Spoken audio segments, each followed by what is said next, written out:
La situation actuelle, elle est simple, les agriculteurs sont mobilisés, une plateforme qui ne fonctionne pas depuis déjà près de 3 ans. Ce n'est plus supportable, ce n'est plus soutenable, ce n'est plus possible, ce n'est plus admissible. Donc aujourd'hui, les jeunes agriculteurs, mais tous les agriculteurs du territoire, et bien sûr toutes les institutions et tous les acteurs du territoire qui sont liés à l'agriculture doivent venir, doivent se mobiliser. Donc c'est ce qu'on fait ce matin. Il est inconcevable que l'on puisse accepter tout simplement cette situation. Donc aujourd'hui, on est mobilisé. On ne sait pas encore jusqu'où ça ira, mais en tout cas, on ira là où il faut que ça aille, là où il faut qu'on aille pour obtenir des solutions et obtenir des réponses de la région Guadeloupe. Est-ce qu'on a une idée du nombre de dossiers qui sont bloqués?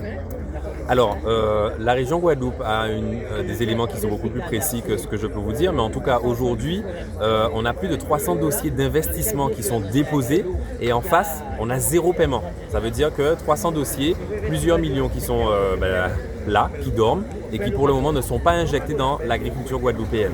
Au-delà de ça, on a plusieurs dossiers de DJA et notamment des jeunes qui ont déposé des dossiers sur la programmation précédente, ça veut dire 2014-2022, et qui en 2026 ne sont toujours pas rémunérés alors même que la programmation précédente est clôturée et que celle actuelle se termine l'année prochaine.